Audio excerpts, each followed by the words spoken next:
नमस्कार, आज आपले या व्हिडिओमध्ये स्वागत आहे। आज आपण हिरवी मिरची आणि हिरवी चिंच टाकून इन्स्टंट लगेच खाण्याचं लोणचं तयार करणार आहोत। त्यासाठी लागणारे साहित्य: हिरवी मिरची मी इथे बारीक चिरून घेतलेली आहे, मीठ, धने जिरे पावडर, हळदी, उकडलेली हिरवी चिंच, तीळ आणि राई। तीळ आणि राई मी हे 5 तास भिजवून घेतलेले आहेत आणि ह्या वाटीने 1 वाटी राई आणि 2 वाटी तीळ असं प्रमाण घेतलेलं आहे। चला तर मग आपण लोणचे तयार करूया। हे पहा, तीळ छान भिजलेले आहेत। 5 तास भिजवल्यामुळे तीळ खूप छान भिजलेले आहेत आणि राई पण खूप छान भिजलेली आहे, फुगलेली आहे छान। आणि आता आपण हे स्वच्छ धुवून घेऊया। चिंचेचा कोळ करून घ्यायचा आहे। हे पहा, हिरवी चिंच उकडून घेतलेली आहे छान। त्याचा कोळ काढून घ्यायचा, गाळून घ्यायचा। हे पहा, राई मिक्सरला आपण बारीक करून घेऊया। अगदी बारीक वाटून घ्यायची आहे राई मिक्सरला। त्यात चिंचेचा कोळ टाकून बारीक करायचं। राई सर्व राई मी एकदाच घेत आहे। चिंचेचा कोळ टाकत आहे। आपण मिक्सरला बारीक करून घेऊया। थोडीशी हळद टाकत आहे।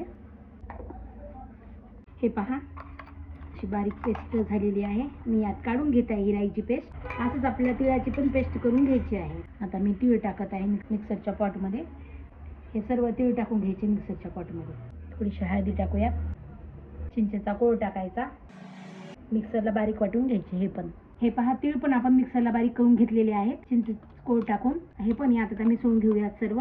यात राहिलेला आपण आता उरलेला पण चिंचेचा कोळ यातच टाकून घ्यायचा आहे। अर्धा पाव मिरची आहे, त्याला मी अर्धा पाव चिंच घेतलेली आहे। चिंच तुम्ही तुमच्या आवडीप्रमाणे घेऊ शकता। चवीला खूप सुंदर लागतं हे लोणचं। उरलेला चिंचेचा कोळ पण मी मिक्सरच्या पॉटमध्ये टाकून स्वच्छ धुवून घेत आहे। हे पहा, आता मी हे मिक्स करून घेत आहे। पाहू शकता तुम्ही यात पाणी पण टाकू शकता, जेवढं लागेल तेवढं। हे दाटसरच होत जाईल भिजवलेले तीळ आणि राई असल्यामुळे। हे पहा, यात आपण हळदी टाकून घेऊयात। थोडीशी हळदी टाकून घ्यायची आहे। धने जिरे पावडर आणि चवीपुरतं मीठ।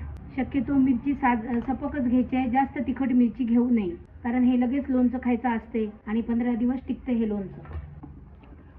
हे छान मिक्स करून घ्यायचं छान। आणि यात आता आपण हिरव्या मिरच्या टाकून देऊ।